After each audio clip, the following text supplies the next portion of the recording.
hari ini ada 2 agenda. Mohon izin, mungkin nanti Ibu Bapak akan lebih lama dari waktu yang harusnya melakukan aktivitas di nomor kesediaannya untuk menyimak dan meresapi apa yang tadi disampaikan oleh Pak Abu maupun Pak Taufik di kegiatan KPI 2 dan juga nanti disimulasi di situ. Saya juga mohon izin mungkin Bapak untuk meminta dukungannya untuk para calon guru. Itu saja mungkin Ibu Bapak yang bisa saya sampaikan. Terima kasih sekali lagi atas dukungannya. Sekarang setelah ini kita lanjut mungkin mendengarkan apa yang arahan dari Pak Asep sebagai wakil dari Kepala Sekolah. Bismillahirrahmanirrahim. Assalamualaikum warahmatullahi wabarakatuh. Waalaikumsalam warahmatullahi wabarakatuh. Alhamdulillah, puji syukur ya Allah Subhanahu wa taala. Shalawat dan salam yang kami hormati Bapak Supati Hasanah ya, sebagai pengajar praktik yang kesehariannya sebagai pengawas di KCD wilayah 2 yang sekolah binaannya itu di SMP ya. Yang kami hormati juga Bapak bukan Bapak Ibu ya, CGP ya, Pak Taufik. Yang kami hormati juga Bapak Ibu guru yang hadir pada kesempatan hari ini. Terima kasih atas kehadirannya. Kegiatan hari ini kami dalam sekolah ya, saya mewakili kepala sekolah tentu saja sangat mendukung ya Bapak Ibu. Karena apa? Karena memang dengan adanya guru penggerak di sekolah tuh tentu saja sekolah memiliki harapan bahwa nantinya bisa membawa sekolah itu menjadi lebih baik lagi. Hari ini di SMA 2 dibandingkan dengan sekolah negeri yang lain, jumlah guru penggeraknya atau rasio guru penggeraknya masih sangat minim, ya. Tercatat baru 2 yang menjadi guru penggerak dan saat ini 2 menjadi CGP, sehingga mudah-mudahan ini menjadi trigger bagi Bapak dan Ibu yang hadir untuk juga ikut ya ketika nanti ada rekrut ini. Karena apa? Karena dengan guru penggerak jenjang karir Bapak dan Ibu salah satunya tentu saja bisa ada prospek yang lebih baik.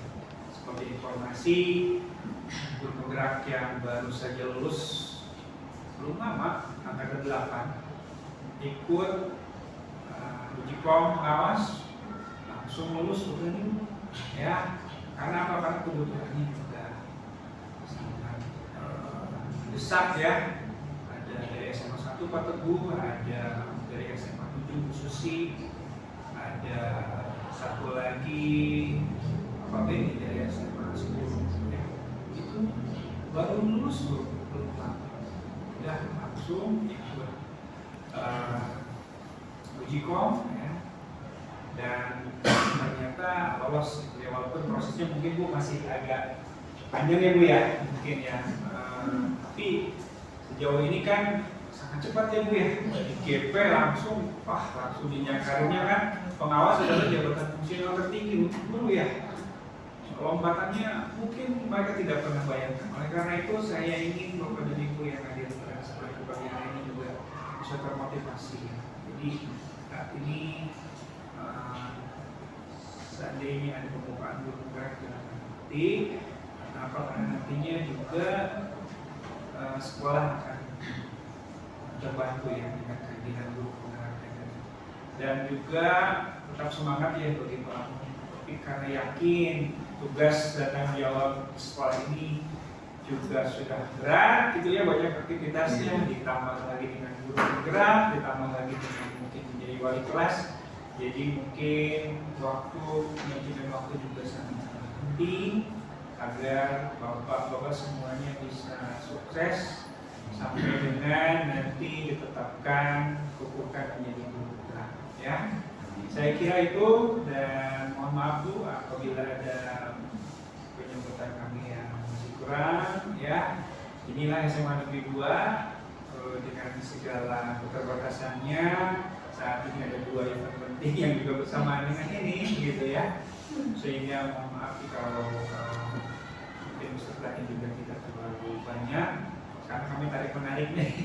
Ada yang tarik ke BPDB, ada yang tarik ke SAT gitu. Ada juga yang ditarik ke kegiatan-kegiatan. Tapi apapun itu kami selaku manajemen dari SMA Negeri 2 itu pendukung penuh ya. Saya sampaikan ke Pak Apung, Pak Topik kalau ada apa-apa WA saya, nanti saya infokan di grup ya, sehingga guru-guru atensinya bisa lebih besar lagi gitu ya. Itu mungkin yang bisa saya sampaikan. Sekali lagi silakan Bapak dan Ibu bisa menyimak kegiatan ini. Yakin sekali banyak hal positif yang bisa kita ambil dari kegiatan ini. Dan mohon Bu, mungkin saya tidak bisa sampai dengan selesai ya. Nanti saya akan mau bayar saja kalau akan diperlukan Pak, bayar saja karena di PPDB juga lumayan berdampak.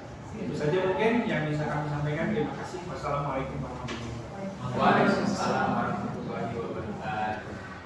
Baik, terima kasih Pak Asep.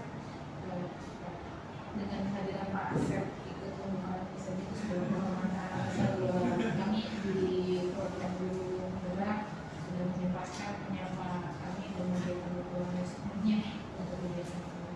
Dan jika memang Pak Asep nanti ada hal yang harus dilakukan lagi, silakan lanjutkan aktivitas. Mungkin Ibu Bapak yang hadir ya. Sayang Bu presentasinya ya, disimak. Maaf Bu dari. Ya, nanti bisa ada banyak informasi baru mungkin yang nanti betul akan men-trigger Ibu Bapak untuk ikut gabung bersama beliau berdua di mengikuti program ini. Untuk selanjutnya mungkin Pak Agung boleh masuk ke administrasi. Baik, Assalamualaikum warahmatullahi wabarakatuh. Waalaikumsalam warahmatullahi wabarakatuh. Pertama-tama mari sama-sama kita panjatkan puji serta syukur kita kehadirat Allah Subhanahu wa taala yang alhamdulillah dengan karunia dan dengan nikmatnya kita bisa berkumpul di siang hari ini dalam rangka diseminasi terkait dengan disiplin positif calon guru penggerak angkatan 10. Selawat beriring salam, semoga selalu tercurah kehadiran kita di dunia kita dan besar Muhammad sallallahu alaihi wasallam. Yang saya hormati Pak Taufik dan rekan-rekan guru sekalian, terima kasih rekan-rekan guru hebat yang sudah meluangkan waktunya untuk kegiatan diseminasi kita untuk materi disiplin positif kali ini. Nah, di sini ada sedikit kata-kata yang dari saya di awal, yaitu mudah-mudahan kita selalu bahagia dan sukses selalu. Nah, disiplin positif ini juga bagian dari perubahan kita, ya, perubahan kita sebagai pendidik, tentu saja perubahan yang ke arah yang lebih baik, ya. Ada di sini kata-kata ya quotes terkait dengan perubahan, bahwasanya perubahan itu adalah sebuah keniscayaan. Jadi mau nggak mau, suka nggak suka, kita harus berubah, begitu, ya, karena perubahan itu pasti akan kita alami, begitu ya. Baik, Bapak Ibu sekalian, ya, ini adalah agenda kegiatan kita, ya, kegiatan kita pada siang hari ini. Ya, yang pertama adalah pembukaan, ya, kemudian yang kedua adalah kesepakatan belajar, atau mungkin kalau kita biasa di kelas itu memakai istilah kesepakatan kelas, ya, kesepakatan kelas.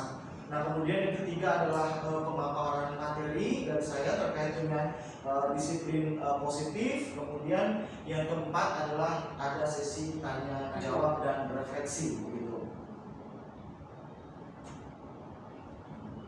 Baik, sebelum kita ke kesepakatan kelas, kita buka terlebih dahulu acara diseminasi kita kali ini, ya, dengan pembacaan surat Al-Fatihah. Mudah-mudahan dengan pembacaan surat Al-Fatihah kegiatan diseminasi disiplin positif ini bisa berdampak dan bisa bermanfaat untuk kita semua. Alhamdulillah, mohon jangan solihah. Al-Fatihah.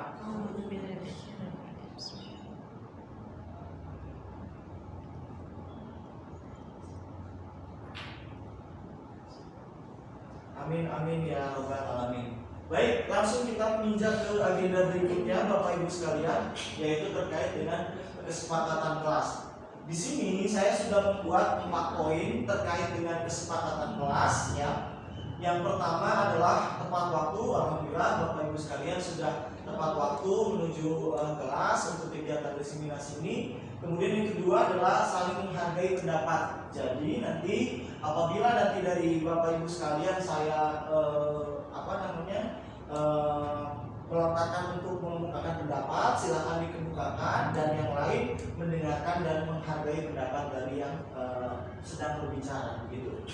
Kemudian yang ketiga adalah aktif, ya aktif dalam tanya jawab. Jadi nanti ketika ada sesi tanya jawab ataupun di tengah-tengah presentasi saya mengajukan pertanyaan, mohon aktif untuk Bapak Ibu sekalian untuk menjawab. Kemudian yang keempat adalah mengikuti sesi kegiatan dengan perasaan yang gembira. Rasanya yang gembira nggak Bapak Ibu sekalian? Iya. Senang ya. Oke Bapak Ibu sekalian, untuk kesepakatan kelas untuk 4 poin ini ada yang perlu ditambahkan atau kita 4 kesepakatan kelas ini aja? Kesepakatan kegiatan. Kayaknya cukup ya. Cukup ya, cukup mewakili ya, cukup mewakili. Oke, baik. Nah ini adalah terkait dengan kesepakatan kegiatan kita. Nah berikutnya Bapak Ibu, ini adalah terkait dengan disiplin positif. Paling tidak ada 7 ya, ada 7 poin ya terkait dengan disiplin positif ya. Yang pertama adalah perubahan paradigma pendidikan ya. Yang kedua adalah disiplin positif itu sendiri. Kemudian yang ketiga adalah motivasi perilaku manusia. Nanti kita akan pelajari mengenai apa saja motivasi perilaku manusia dalam melakukan sesuatu. Kemudian kebutuhan dasar atau basic needs ya, basic needs dari kita sebagai manusia begitu. Kemudian posisi kontrol restitusi ya, posisi kontrol restitusi. Kemudian yang ke-6 adalah keyakinan kelas, dan yang ke-7 adalah segitiga restitusi. Nah ini adalah yang akan kita bahas pada siang hari ini. Oke, baik.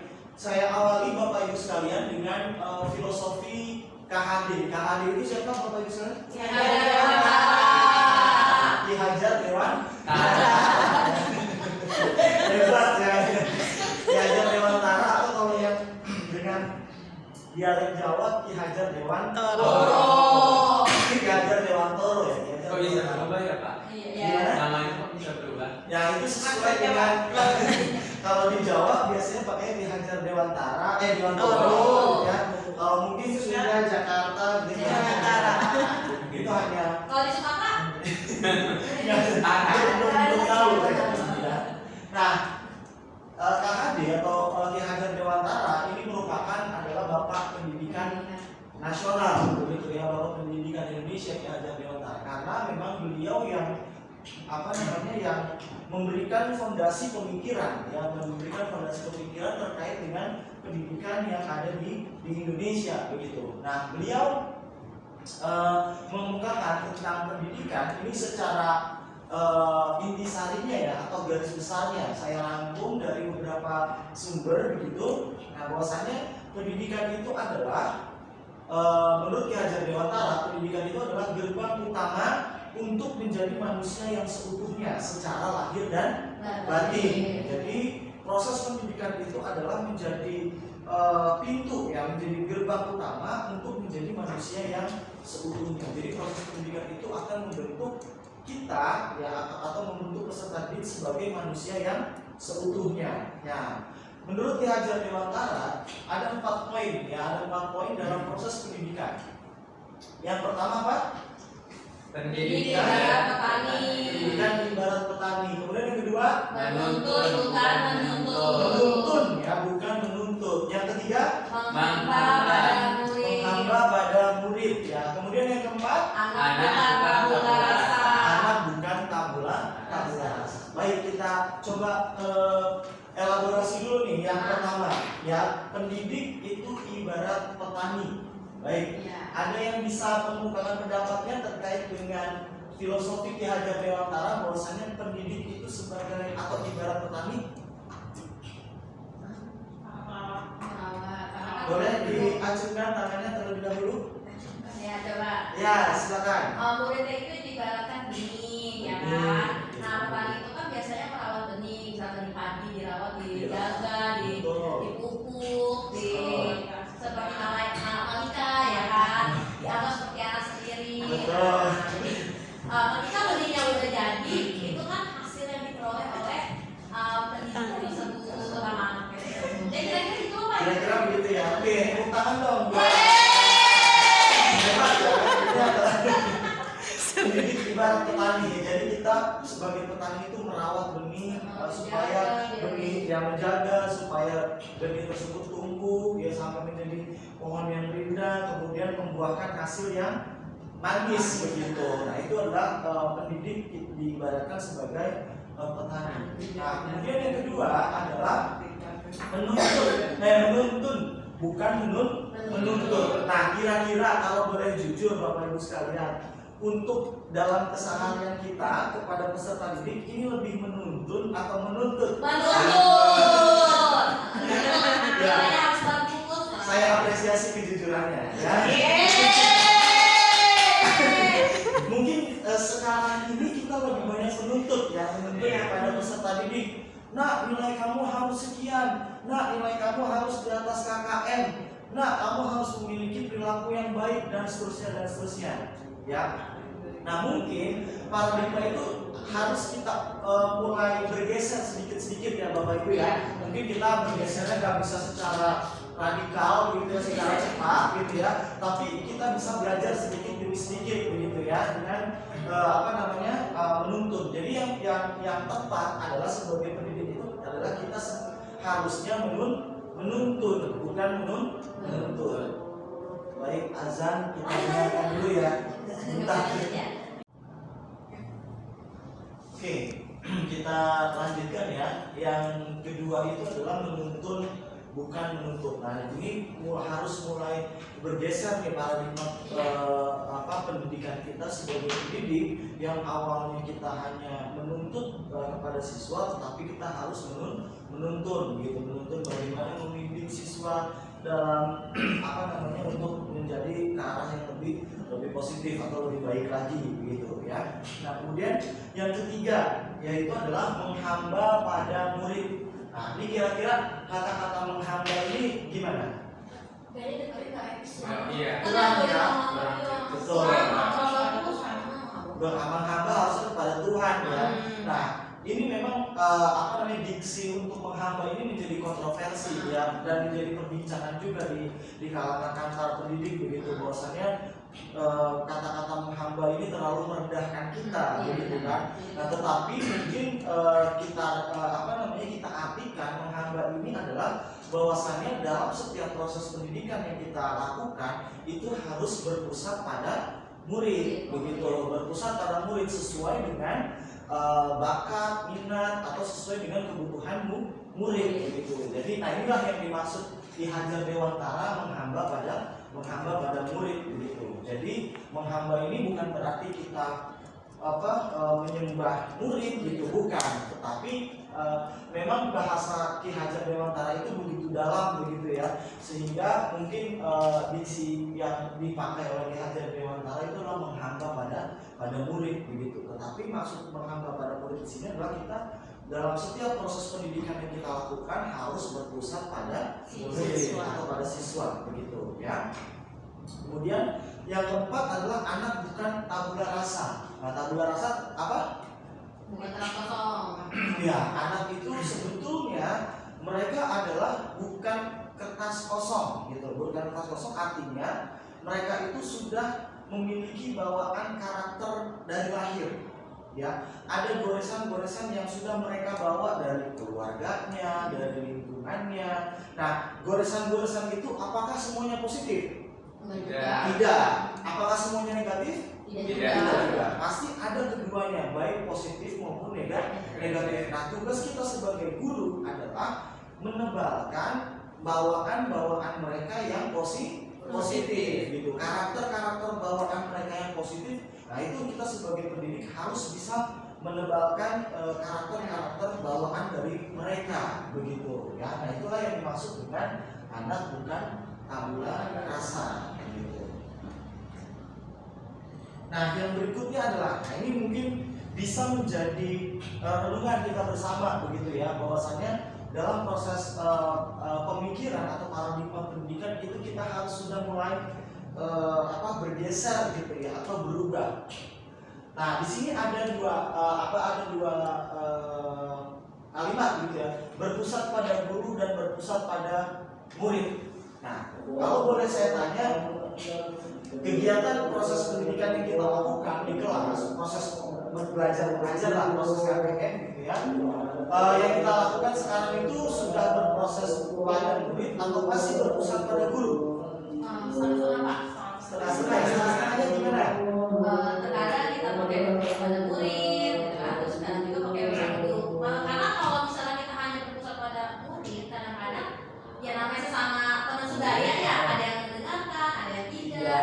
Iya, kayak gitu. Ya, berarti memang harus dikombin begitu ya, harus dikombinasi, harus kita kombinasikan antara berpusat pada guru dengan berpusat pada murid begitu. Nah, tetapi mungkin proporsi atau persentase berpusat pada murid ini harus kita lebihkan, begitu, harus kita lebihkan, tetapi dengan arahan atau bimbingan kita sebagai peserta, sebagai pendidik harus tetap kita arahkan, harus tetap kita bimbing, tetapi porsi untuk berpusat pada murid itu tetap harus lebih besar, gitu.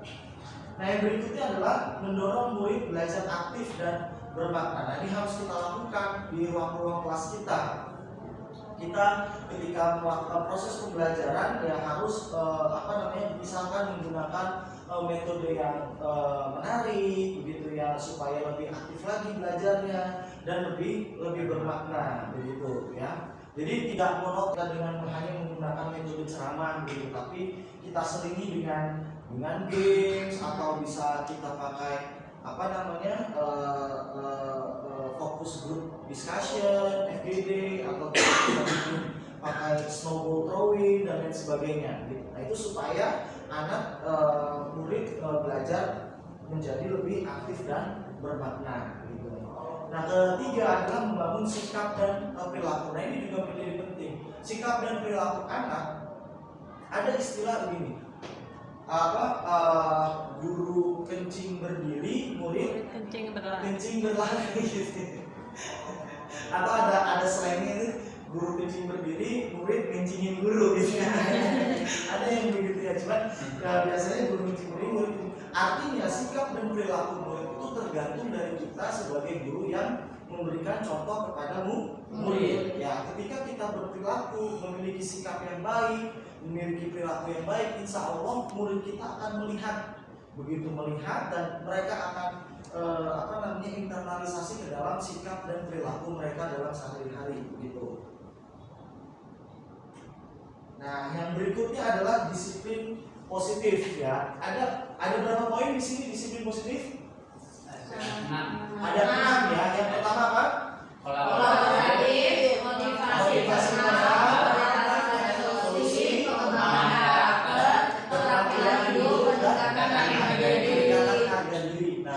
disiplin positif yang pertama itu adalah kolaboratif. Bagaimana kita membimbing siswa supaya mereka dapat melakukan kegiatan atau melaksanakan kegiatan kolaboratif atau memiliki sifat-sifat kolaboratif. Contohnya gimana nih supaya kita menstimulus anak untuk mereka memiliki sifat kolaboratif? Contohnya gimana? Yang berkolaborasi itu biasanya dalam misalnya kita dalam pembelajaran itu melaksanakan diskusi kelompok ya. Diskusi kelompok, betul. Jadi di setiap kelompok nanti mereka akan melaksanakan kerjasama dan juga kolaborasi gitu. Jadi di sana nanti mereka akan membangun kolaborasi antar teman gitu, dan juga bisa antar kelompok gitu. Ketika mereka diskusi ada juga kolaborasi antar kelompok seperti itu dari sana. Siap. Bagus, tepuk tangan dong. Contoh misalkan kita untuk menstimulus mengembangkan anak untuk supaya memiliki sifat kolaboratif, salah satunya dalam bentuk kelompok, begitu, diskusi kelompok, ada pembagian tugas, kemudian ada berdiskusi dan lain sebagainya, gitu. Nah, kemudian yang berikutnya adalah motivasi internal.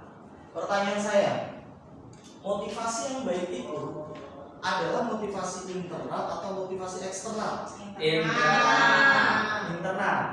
ya. Motivasi internal itu artinya yang dari dalam diri kita sendiri begitu. Nah itu biasanya yang lebih mengena begitu, lebih mengena ke peserta didik daripada kita kita dalam tanda petik kita suruh anak-anak lebih baik dengan kesadaran diri mereka sendiri. Nah itulah perlu dibangun motivasi internal, ya motivasi internal di dalam diri peserta didik. Nah kemudian yang ketiga adalah berorientasi pada solusi, ya. Nah seringkali kita sebagai pendidik itu orientasinya pada solusi atau pada masalah. Biasanya pada masalah ya. Misalkan anak mendapatkan nilai ulangan di bawah KKM.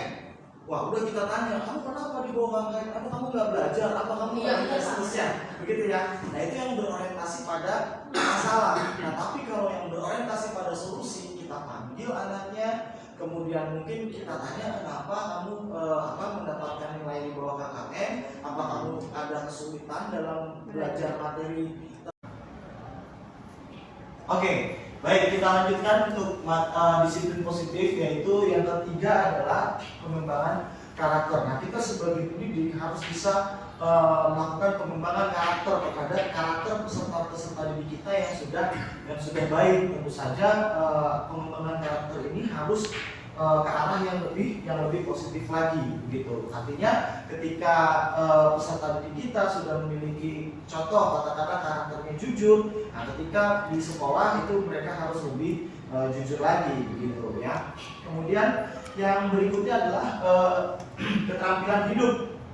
Nah kita sebagai pendidik harus bisa mendidik mereka agar mereka mempunyai keterampilan hidup atau soft skill begitu ya. Nah ini bisa didapat dari mereka mengikuti kegiatan ekstrakurikuler sesuai dengan bakat dan minat mereka, atau mereka berada dalam sebuah kepengurusan atau kepanitiaan suatu kegiatan. Nah itu kan bisa juga mengasah keterampilan hidup mereka begitu ya.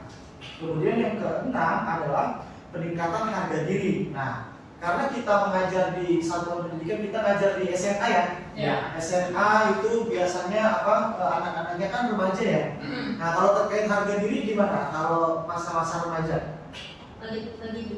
Lagi tinggi-tingginya ya. Mereka sangat menjunjung tinggi harga diri mereka begitu. Mereka tidak mau ditegur di depan temannya, apalagi di depan gebetannya gitu kan. Masuk ngamuk ya.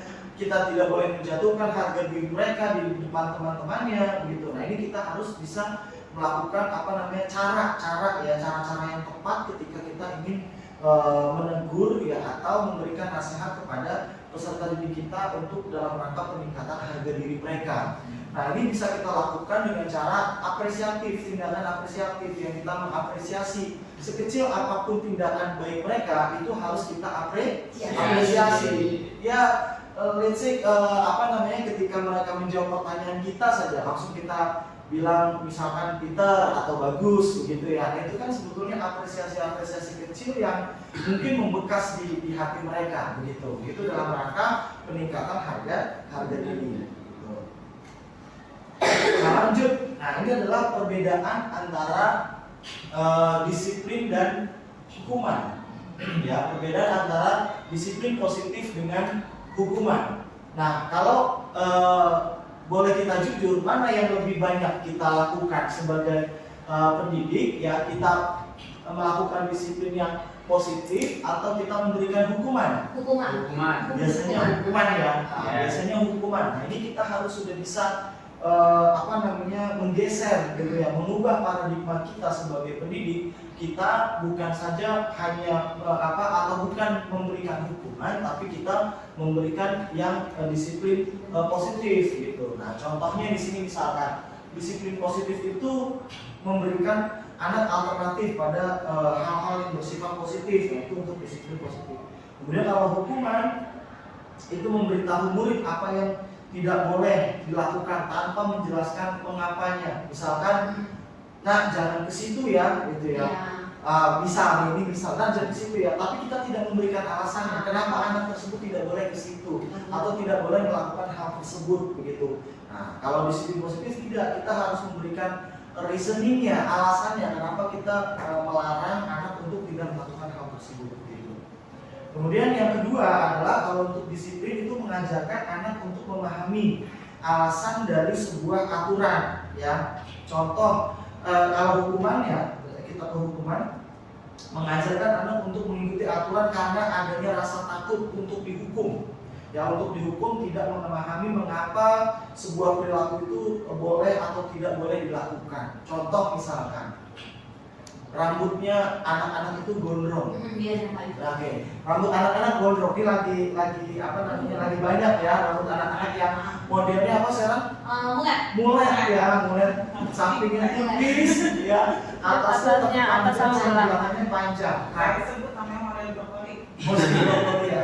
Nah, kalau kita kaitkan dengan disiplin positif dan hukuman di sini, ya kita jelaskan kepada anak-anak. Memang aturan rambut itu tidak mempengaruhi nggak rambut anak itu gondrong sama yang rambutnya pendek terhadap tingkat kecerdasan peserta. Tidak ya, kita sepakat itu dan kita juga tahu itu sebagai pendidik bahwasannya rambut itu tidak berpengaruh terhadap tingkat kecerdasan anak. Nah, tetapi ketika mereka berada di lingkungan masyarakat, ya misal mereka ingin melamar pekerjaan, ya apakah rambut itu dilihat atau tidak sama pihak HRD-nya? Dilihat pasti kan, ya dilihat. Kalau kita mau melamar pekerjaan, rambut kita gondrong, acak-acakan dan lain sebagainya, itu pasti ya 99% kita nggak akan diterima begitu. Nah, di sekolah itulah kita untuk melatih ya, untuk melatih peserta didik supaya mematuhi aturan-aturan yang nanti ada di masyarakat secara umum, aturan umum gitu ya, aturan umum supaya anak-anak bisa belajar dari sekolah begitu ya, supaya membiasakan kebiasaan baik, rambutnya rapi begitu ya, bersih, pakaiannya bersih dan lain sebagainya. Nah, itu adalah contoh dari mengajarkan alasan untuk memahami ya, untuk memahami alasan sebuah aturan begitu ya. Kemudian yang berikutnya adalah untuk disiplin fokus pada perilaku anak dibanding kepribadian anak. Nah, jadi kita fokusnya pada perilaku bukan kepribadian dari anak tersebut begitu. Kalau hukuman mengkritik kepribadian anak dibandingkan menanggapi perilakunya. Contohnya misalkan ya emang dia anaknya suka melawan begitu ya, suka membantah guru dan lain sebagainya. Ada ya. Nah, ini harus kita bergeser gitu ya. Harus kita bergeser, kita fokus pada perilakunya, gitu, bukan pada kepribadiannya.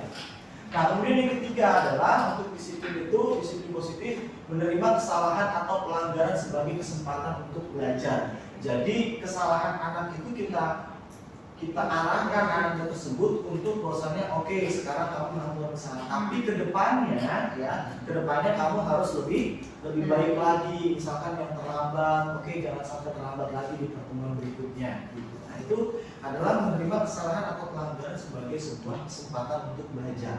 Nah, kalau yang sebagai hukuman itu adalah kesalahan atau pelanggaran itu dipandang sebagai sesuatu yang tidak bisa diterima. Oke, kamu terlambat berarti kamu sekarang konsekuensinya adalah kamu di luar kelas, kamu di lapangan, silakan hormat ke tiang bendera gitu ya. Nah, itu adalah hukuman ya. Hukuman, kesalahan dipandang sebagai sesuatu yang tidak bisa diterima begitu.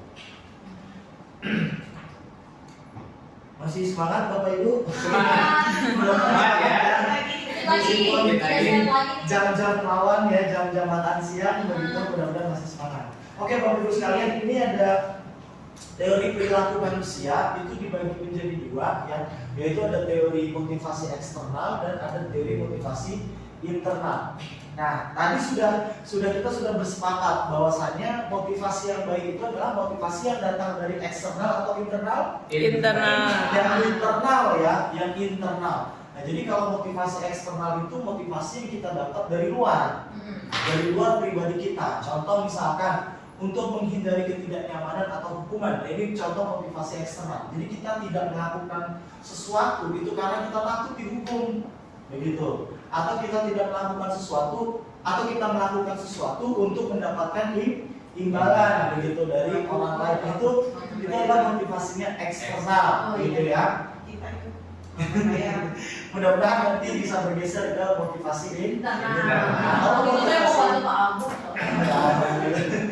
Motivasi internal itu adalah ini tujuan dari disiplin positif, bagaimana peserta didik kita bisa muncul gitu ya, muncul motivasi internalnya. Nah, ini adalah penjelasannya untuk menghargai diri sendiri ya, menjadi insan sesuai harapan kita. Contoh misalkan kita jangan terlambat, kalau terlambat nanti ya kita akan rugi sendiri, ketinggalan mata pelajaran begitu ya, nanti kita tidak mengerti pelajaran, akan kalau misalkan ada pembagian kelompok kita akan tidak dapat kelompok dan seterusnya begitu.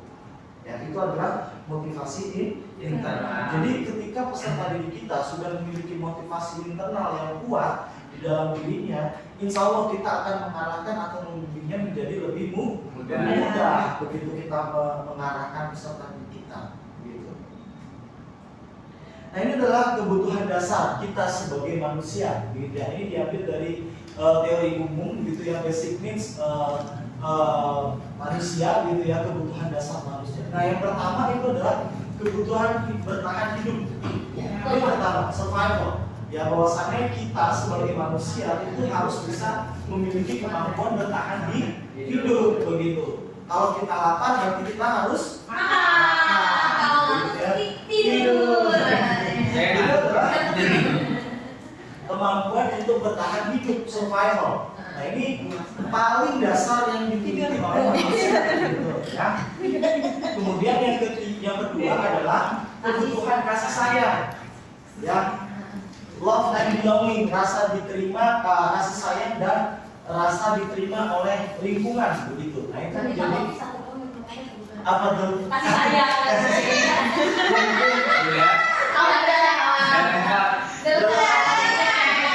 Mungkin kasih sayang dari pasangan belum, tapi kasih sayang dari orang tua, dari keluarga, gitu ya. Dari mantan masih ada. Masih ada. Ada ya. Kalau diperpanjang. Oke. Yang berikutnya adalah kebutuhan kesenangan atau fun. Jadi kita sebagai manusia kita pasti ingin merasakan kesenangan begitu ya. Kalau mau makan kita makanan yang enak yang mau kita makan gitu ya. Jalan-jalan kita mau jalan-jalan ke tempat yang indah gitu dan seterusnya. Bersama indah. Nah, kemudian yang ketiga adalah kebebasan atau freedom. Nah, pada hakikatnya manusia itu kan mau atau tidak mau dikekang. Ya, mau nggak? Nggak mau ya. Kita maunya bebas. Kita maunya bebas mengekspresikan pendapat kita, bebas mengekspresikan segala apapun yang mau kita lakukan. Tetapi karena kita adalah negara hukum, tentu harus ada batas-batasnya kebebasan itu. Begitu. Kita tidak bisa, misalkan kita bebas mencoret-coret sekolah, tidak. Begitu. Tentu saja bebas yang ada batasnya, tentu pasti ada batasnya, begitu. Kemudian yang kelima adalah kekuasaan atau power. Nah, ini juga menjadi kebutuhan dasar kita untuk bisa menguasai minimal kita bisa menguasai diri kita sendiri. Ya, kalau kekuasaan yang bisa bertingkat, dan kekuasaan ini bukan hanya kekuasaan dalam konotasi politik begitu ya, atau jabatan tertentu, bukan begitu. Tetapi misalkan kita menjadi ketua kelas gitu kan, itu kan kita punya power, punya kekuasaan gitu ya. Nah, yang berikutnya adalah posisi kontrol dalam restitusi. Ya, dalam restitusi ada dikategorikan tiga ya. Dikategorikan tiga. Ada identitas yang gagal ya, kontrol dan luar, kemudian ada identitas berhasil atau sukses ya, kontrol dari luar, kemudian ada identitas berhasil atau sukses juga, tetapi kontrolnya dari diri diri sendiri gitu. Nah, untuk identitas yang gagal itu adalah sebagai penghukum. Nah, kalau sebagai penghukum itu biasanya kita menghardik, ya, menunjuk-nunjuk, mencaci maki, menyindir, gitu ya. Nah, itu tindakan-tindakan yang sebagai penghukum. Ya, boleh atau tidak? Tidak. Jangan. Kalau bisa ini jangan ada di diri kita Iya, Pak. sebagai penghukum, gitu. Kemudian yang kedua adalah Ini yang victim nih, cewek membuat nih. orang merasa bersalah. Kayak victim ya. Cewek ini victim. Biasanya Cewek ini. drama ya. Cowok juga ada yang Ada juga ya yang cowok yang membuat merasa bersalah. Jadi ini bisa contohnya berceramah atau mengatakan seharusnya gitu ya, atau bapak kecewa terhadap tindakan kamu atau Kalau misalnya saya pergi apa kaliannya saya yang itu sih kalau gue ngacak-ngacak gitu. oh ya misalkan Misalnya jadi ya kalian saya pergi gitu misalnya. ya, nah itu juga termasuk ke dalam membuat merasa bersalah iya, gitu. bersalah ya. Jadi ketika ada yang melakukan kesalahan ya saya yang pergi atau kamu yang pergi gitu Iya, kan. iya. Kalau kita sih nggak mau dari sini lagi ya. Apa itu? Nah itu namanya Cari lagi. Kayaknya ada pengalaman ini. Aduh. dulu ya. Mudah-mudahan kita tidak melakukan itu lagi gitu Iya, ya. betul. Sebagai apa namanya Betul, identitas yang gagal sebagai pembuat orang merasa Bersalah, bersalah. iya. Nah yang ketiga adalah kita memposisikan diri sebagai teman. Bagus nggak kita Nggak memposisikan boleh, diri Pak. sebagai Nggak teman? boleh. Ada Ada bagusnya nggak? bagus ada. Ada. Tetapi Kalau bener nggak boleh. terlalu dekat juga ini ya.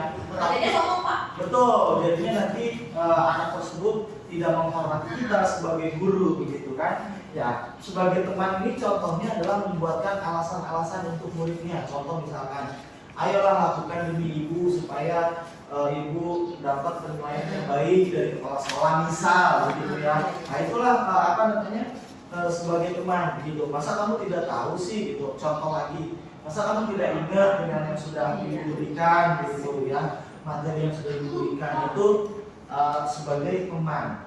Iya Pak. Nah kemudian yang keempat adalah sebagai pemantau. Nah ini biasanya yang diperbuat oleh guru itu biasanya menghitung atau mengukur.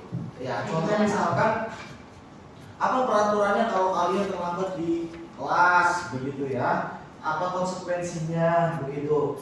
Kemudian kita bisa juga hasilnya ini bisa nanti anda tersebut menyesuaikan diri ya bila diawasi begitu. Nah itu sebagai pemantau ya. Nah kemudian yang kelima adalah ini kita guru sebagai manajer. Nah manajer, nah ini yang mengajukan pertanyaan-pertanyaan ya. Contoh misalkan apa kamu yakin, apa yang kita yakini di dalam kesepakatan kelas ini, perbuatan kamu sudah sesuai atau belum begitu ya. Kemudian apakah yang bisa kamu kerjakan untuk memperbaiki masalah kamu. Nah itu kita sebagai manajer ya, sebagai guru sebagai manajer yang menghargai diri mereka sendiri begitu ya. Nah dari kelima posisi kontrol tersebut yang paling baik yang mana? Yang manajer. Yang paling baik adalah guru sebagai manajer ya, kita sebagai manajer. Yang paling tidak baik atau yang paling buruk adalah guru sebagai penghukum. Mudah-mudahan gitu ya, mudah-mudahan kita bukan termasuk sebagai tipe-tipe guru yang posisi kontrolnya itu sebagai penghukum gitu ya. Mudah-mudahan tidak. Mudah-mudahan kita menjadi sebagai posisi kontrol gurunya sebagai manajer gitu. Nah yang berikutnya adalah ini adalah perbedaan antara aturan dan kesepakatan kelas. Nah jadi memang aturan dan kesepakatan kelas ini memiliki beberapa perbedaan begitu ya. Nah yang pertama, untuk aturan itu dibuat oleh pihak yang berwenang. Misalkan aturan kelas itu hanya dibuat oleh guru saja, tetapi tidak melibatkan atau tidak mendiskusikannya kepada murid gitu ya. Nah itu aturan. Kemudian bersifat memaksa, bentuknya acuan, boleh atau larangan. Kemudian berlaku pada satu pihak yang dituju ya. Kemudian jika terjadi pelanggaran maka ada hukuman. Nah itu adalah aturan. Biasanya aturan ini adalah satu arah, satu arah. Ya, nah kemudian yang kedua adalah kesepakatan kelas. Nah kesepakatan kelas ini ciri-cirinya adalah dibuat oleh setiap pihak yang terlibat. Contoh kesepakatan kelas 12 MIPA 5 ya dibuat oleh guru kelas tersebut, guru yang mengajar, kemudian dan dibuat oleh siswa-siswi tersebut sesuai dengan kesepakatan gitu. Kemudian ada negosiasi, melibatkan negosiasi. Jadi anak juga kita ajarkan untuk bernegosiasi. Kemudian bentuknya itu adalah harapan dari perilaku positif yang ingin kita capai. Nah itu adalah bentuk dari kesepakatan kelas. Kemudian yang berikutnya adalah berlaku pada semua yang terlibat. Jadi ketika kesepakatan kelas itu sudah disepakati, itu mengikat untuk yang berada di kelas tersebut begitu. Kemudian jika terjadi pelanggaran maka akan direfleksikan untuk proses pembelajaran bersama begitu. Jadi bukan bentuknya hukuman tapi sifatnya refleksi atau reflektif ya begitu. Nah yang berikutnya ini adalah segitiga restitusi. Nah di segitiga restitusi kalau kayak apa? Yang ada kan?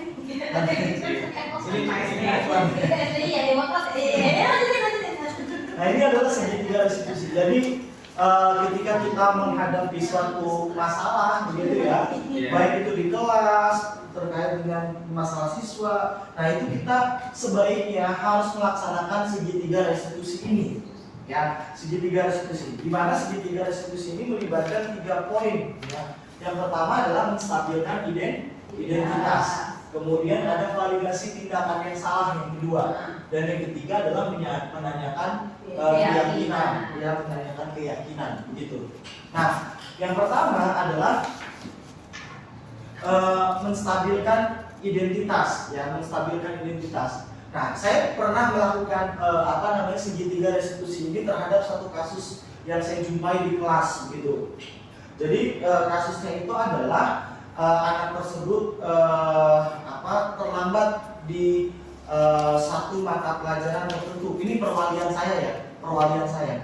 Jadi anak tersebut terlambat di satu mata pelajaran tertentu gitu. Nah, dalam menstabilkan identitas, kita tidak langsung menjudge kenapa kamu terlambat, kamu pasti main, kamu pasti tidurnya kesian dan seterusnya, tidak. Tetapi saya stabilkan dulu identitasnya, ya. Dalam artian, oh iya, dulu Bapak juga pernah kok melakukan terlambat begitu di mata pelajaran tertentu. Gitu. Nah itu dalam rangka menstabilkan identitas, ya. Jadi dia nggak ternyata betul. Jadi dia merasa oh ternyata Pak Agung juga pernah terlambat. Gitu. Nah itu udah kita menyamakan frekuensi gitu ya. Menstabilkan identitas begitu. Nah kemudian yang kedua langsung kita tahap berikutnya. Ada tahap berikutnya itu adalah validasi tindakan yang salah. Lalu kita tanya gitu ya, menurut kamu tindakan kamu terlambat di mata pelajaran tersebut itu sudah sesuai dengan kesepakatan kelas kita atau belum gitu. Nanti kan ada yang jawab kan, oh iya Pak, enggak Pak gitu. Kenapa tidak? Karena begini. Terus poin apa yang kamu langgar dari kesepakatan kelas kita gitu ya. Nah itu adalah contoh dari validasi tindakan yang salah. Nah kemudian tahap berikutnya adalah menanyakan keyakinan gitu, menanyakan keyakinan terhadap diri peserta didik tersebut. Misal, nah setelah ini ya apa yang harus kamu lakukan gitu. Nanti kan anaknya jawab ya, oh iya Pak saya mau berubah, saya nggak mau terlambat lagi ya gitu. Kemudian apa lagi? Oh iya Pak nanti saya akan minta maaf ke guru tersebut begitu ya, supaya nanti saya minta maaf dan tidak terlambat lagi begitu untuk tidak terlambat lagi. Nah itu adalah rangkaian dari tahapan segitiga restitusi. Jadi kita harus menstabilkan identitas terlebih dahulu, kemudian kita validasi tindakan dia yang salah, dan kita menanyakan keyakinan mereka. Ya, bisa seperti itu nanti ke depannya. Apa sudah dilakukan nih? Tadi tahapan-tahapan yang saya lakukan. Ada beberapa ya. Mungkin kita sudah melakukan, tapi mungkin kita nggak tahu itu. Iya, Itu adalah restitusi. segitiga restitusi. Iya. Saya yakin sudah dilakukan. Iya, Cuma kita hanya aja yang belum Tahu masalahnya. gitu ya, belum tahu istilahnya. Nah itu adalah segitiga restitusi. Baik, oke. Nah ini adalah sekarang kita masuk ke sesi tanya jawab. Ada yang mau ditanyakan? Ya belakang apa pakai? Boleh, Pak Taufik, silakan. Baik, Soalnya di belakang terima layar kasih nih. Pak Agung ya, tadi sudah memaparkan banyak sekali aspek-aspek dalam disiplin positif juga. Saya tertarik tentang Mantep. segitiga restitusi ya. Baik, ya. Sempat saya dengar Ya. Pak Agung, setiap masalah itu kita selesaikan dengan segitiga restitusi. Ya. Pertanyaan saya, apakah semua masalah itu harus kita selesaikan dengan ini? Apakah semua masalah bisa Betul. bisa diselesaikan dengan segitiga restitusi ini? Nanti coba dijelaskan kalau memang iya atau tidak. Ya. Contohnya seperti apa? Gitu. Baik, oke. Pertanyaannya bagus banget ini. Bagus Tepuk banget, tangan. Pak. Oke. Nah, pertanyaan apakah setiap masalah itu harus diselesaikan Ya. dengan segitiga restitusi? Idealnya iya, Pak. Ya, idealnya adalah segitiga restitusi ini harus kita lakukan dalam kita menyelesaikan suatu masalah, begitu, ya. Mulai dari tahapannya tadi, mulai dari menstabilkan identitas, validasi tindakan yang salah, dan menanyakan keyakinan. Dan ini apa namanya? Ketika misalkan dalam suatu kasus itu kita identitas atau latar belakang dia melakukan tersebut kita sudah tahu, yaitu kita boleh tidak melakukan menstabilkan identitas begitu. Tapi langsung kita ke validasi tindakan yang salah dan menanyakan keyakinan, begitu ya. Jika kita sudah mengetahui latar belakang si anak tersebut melakukan kesalahannya itu apa, begitu ya. Jadi kita bisa langsung melompat kepada validasi tindakan yang salah dan lanjut ke menanyakan keyakinan. Tetapi idealnya itu ketiga tahapan ini harus kita lakukan, mulai dari menstabilkan identitas, validasi tindakan yang salah, dan menanyakan keyakinan. Mungkin seperti itu. Mudah-mudahan terjawab, Pak Taufik. Baik, terima kasih. Ya, siap. Ada lagi, Bapak Ibu sekalian? Ada yang nggak bisa pakai segitiga restitusi? Masalah hilang. Tidak bisa ya. Oke. Masalah Satu, ini dua, juga. tiga. Masalah ini bawa-bawa ya Allah. Baik, Bapak Ibu sekalian, mungkin ini di penghujung pertemuan kita. Kita akan melakukan refleksi. Refleksi di sini saya menggunakan metode 4P gitu ya. Perasaan. Assalamualaikum warahmatullahi wabarakatuh. Waalaikumsalam warahmatullahi wabarakatuh. Oke, gimana kalian kabar kalian pada hari ini? Alhamdulillah. Baik ya, sehat ya. Ada yang tidak masuk? Ada Pak. Oh, ya. Siapa aja yang nggak masuk? Jepon, ada Jepon, Ibang, Rian. Kenapa? Mereka kenapa? Aglani sakit Pak. Ya, sakit. Ya, mudah-mudahan teman-teman kita yang tidak masuk pada hari ini yang sakit ya segera diberikan kesembuhan ya. Amin. Baik, anak-anak sekalian, pada kesempatan hari ini di pertemuan pertama ya mata pelajaran ekonomi kita akan membuat sebuah keyakinan kelas ya. Keyakinan kelas apa itu keyakinan kelas? Keyakinan kelas adalah hal-hal yang harus kita patuhi selama kita nanti menjadi warga kelas 10-9 ya, ini ya kelasnya ya? 10-9 ya, oke 10-9. Nah jadi nanti dalam proses pembuatan keyakinan kelas saya akan menanyakan ke kalian bagaimana terkait dengan kondisi kelas yang kalian impikan untuk selama proses pembelajaran di kelas 10-9 begitu ya. Dan ini akan berlaku, keyakinan kelas ini akan berlaku selama 1 tahun pelajaran begitu. Selama belajar ekonomi nanti kita akan mematuhi semua keyakinan kelas yang sudah kita sepakati dan yang sudah kita buat sekarang begitu. Jelas? Ada pertanyaan mengenai keyakinan kelas? Tidak ya? Oke, tidak. Nah, sekarang di bagian pertama ini saya akan meminta kalian silakan kalian nanti tuliskan di post-it ini ya terkait dengan peraturan atau keyakinan kelas apa yang kalian inginkan atau suasana kelas seperti apa yang kalian inginkan ketika nanti selama proses pembelajaran, begitu. Jelas? Contoh misalnya, Pak, saya di kelas itu ingin kelasnya tidak ramai, begitu. Nah, nanti kalian silakan tuliskan di sini. Satu orang boleh menuliskan lebih dari satu, ya. Jadi kalian boleh tuliskan boleh dituliskan sebanyak-banyaknya, begitu. Jelas? Jelas ya. Oke. Saya minta tolong ini dibagikan ke belakang. Di belakang.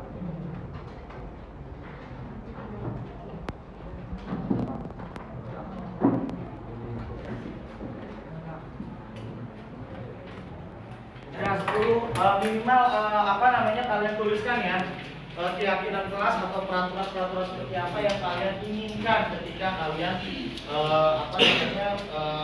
melakukan proses pembelajaran di kelas. Ayo silakan dituliskan. Boleh lebih dari satu, ya boleh lebih dari satu. Kelas yang seperti apa yang kalian inginkan selama proses pembelajaran?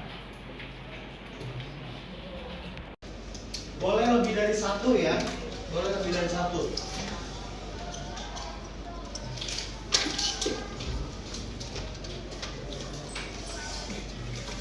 Oke, ya.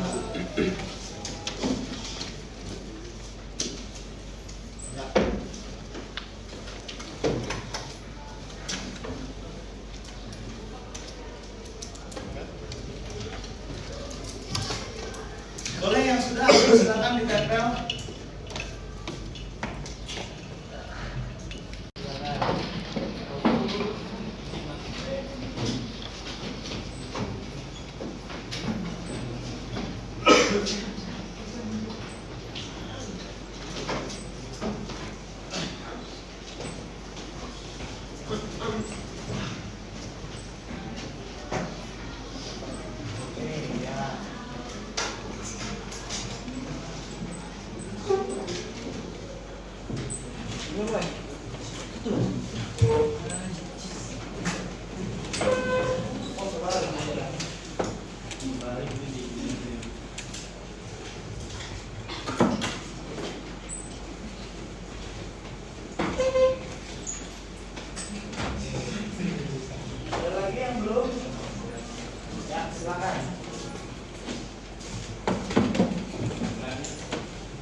Sudah semua? Oke, sudah ya. Nah, sekarang kita lihat. Nah, yang pertama, saya menginginkan suasana kelas yang aktif dalam belajar, solid dan saling menolong dan pertemanan yang erat. Kemudian boleh makan ya. Oke. Kemudian tidak boleh makan di dalam ini ya. Yang satu boleh makan, yang satu tidak boleh makan. Nanti kita diskusikan ya. Kemudian kelas yang tertib, damai dan tidak berisik. Kelas yang tenang dan tertib. Sama nih ya, sama kelas yang tidak berisik, yang menginginkan kelas yang bersih. Oke, mengenal waktu untuk bercanda dan saat serius. Oh, jadi tahu waktunya pada saat bercanda dan pada saat serius gitu ya. Bagus. Menghormati guru, wah, luar biasa. Ini respect satu sama lain. Kemudian kelas yang kondusif, gak berisik, sama yang saling menghargai, kondusif. Oke, nah kurang lebih ini ya sama. Nah, sekarang kita akan ubah dari kalimat-kalimat yang sudah kalian buat. Sekarang kita ubah dalam kalimat yang bentuknya positif ya, karena keyakinan kelas itu idealnya memang harus dibuat dalam kalimat yang positif. Oke, sekarang kita ini ya, ini keyakinan kelas kita. Yang pertama, kita buat dalam kalimat positifnya seperti apa? Kelas tenang dan tertib. Gimana? Kelas yang tenang dan tertib. Kelas yang tenang. Setiap siswa wajib wajib menciptakan kelas yang tertib gitu ya. Oke, kita tulis ya.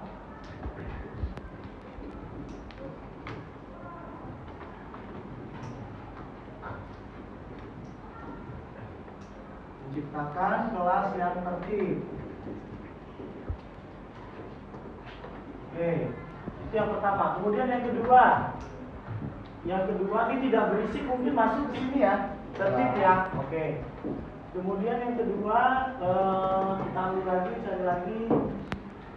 Saling menghargai jika ada yang memberikan pendapat. Nah, gimana? Kalimat positifnya. Setiap siswa saling menghargai gitu ya. Oke. Saling menghargai. Saling menghargai. Gimana? Satu sama lain. Oke. Bisa nih ya. Oke. Saling menghargai satu sama lain, boleh. Selanjutnya, wajib menjaga kebersihan kelas. Oke. Ini kita konteksnya adalah kelas ya. Jadi kita kelas bahasnya. Oke, terus tidak terlalu ramai. Nah, suasana kelas yang aktif gimana? Aktif gimana kalimat positifnya? Tiap siswa ikut serta ya. Oke. Ikut berperan aktif ya. Dalam diskusi ya. Dalam diskusi kelas ya. Bertanya Pak. Dalam apa? Bertanya. Dalam dalam proses pembelajaran ya. Bertanya Pak. Ya. Dalam proses pembelajaran di kelas.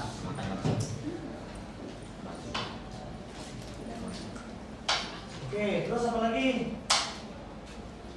Saya ingin kira-kira ketika kita menginginkan kelas yang nyaman, boleh makan atau tidak? Boleh.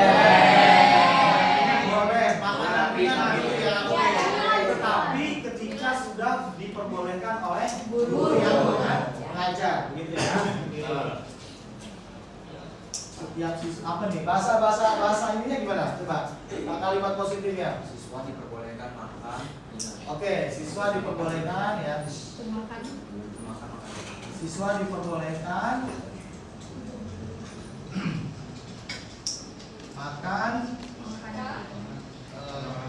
makan makanan ringan gitu ya.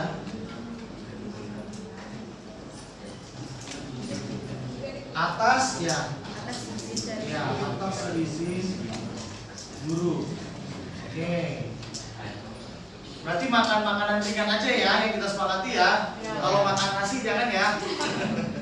Tapi atas seizin guru. Oke. Kemudian, nah ini menghormati guru. Kita masukkan ya. Gimana kalimat positifnya? Ya, setiap siswa wajib menghormati guru gitu ya. Oke. Menghormati guru. Oke, kemudian yang ketujuh. Oke, kita lagi nih. Mengenal waktu untuk bercanda. Siswa kelas ramah. Nah, ramah nih boleh. Gimana? Ramah masuk ke yang dua ya, saling menghargai ya. Oke. Ramah sudah masuk ke yang kedua, saling menghargai. Terus apa lagi nih? Oh, Pelajaran selesai, guru memberikan kesimpulan yang di akhir. Ini kan lebih ke kita ya, lebih ke kita. Berarti kita menyimak gitu ya, menyimak proses pembelajaran dari guru gitu ya. Oke, setiap siswa berarti wajib. Gimana sama dengan yang mana? Sama dengan yang mana? Menghormati ya. Hampir mirip ya, mirip ya. Tapi nggak apa-apa deh kita tulis aja ya. wajib memperhatikan atau menyimak ya. Memperhatikan ketika guru mengajar di kelas gitu ya.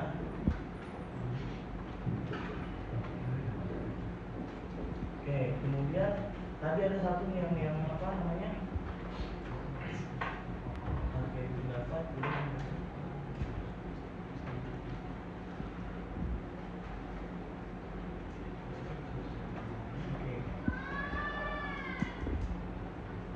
suasana kelas yang kondusif. Oke, kemudian interaksi ini masuk di ini ya. Kalau interaksi masuk ke berperan aktif ya. Berperan aktif. Oke. Tidak berisik, menjaga. Oke, kebersihan udah ya? Menjaga kebersihan udah belum? Oh ya, oke, sudah. Menjaga kebersihan ya, udah. Oke, kemudian ada lagi nggak yang kira-kira belum tertulis di sini? Ada lagi? Oh, tepat waktu ya. Oke, ya, setiap siswa wajib hadir tepat waktu ya. Wajib hadir tepat waktu dalam proses pembelajaran. Oke. Kalau tadi apa gimana? Kalau terlambat gimana? Oke, berarti kita mau pakai ini nggak? Apa namanya? Toleransi nggak? Toleransi berapa menit? Ayo kita sepakati. 30. Oh, 30. 15 menit Pak. 5 menit, 10 menit? 10 menit ya. Oke, kita ini ya, kita sepakati ya. Toleransi 10 menit gitu ya. Oke. Kalau masih telat gimana? Kalau masih telat berarti kita tidak ini ya. Pertama boleh masuk tapi harus memberikan alasannya ya. Gitu ya, ketika terlambat lebih dari 10 menit. Kalau misalkan alasannya logis dan masuk akal diperbolehkan, tapi kalau tidak kita izinkan ya untuk mengikuti pelajaran. Ya, sepakat? Sepakat ya. Oke. Sekretarisnya siapa? Ya, nanti tolong dibuat ya, Mei ya. Oke. Baik, demikian untuk proses pembuatan kesepakatan kelas kita. Mudah-mudahan kesepakatan ini bisa kita taati bersama-sama. Terima kasih. Kurang lebihnya mohon maaf. Assalamualaikum warahmatullahi wabarakatuh. Waalaikumsalam.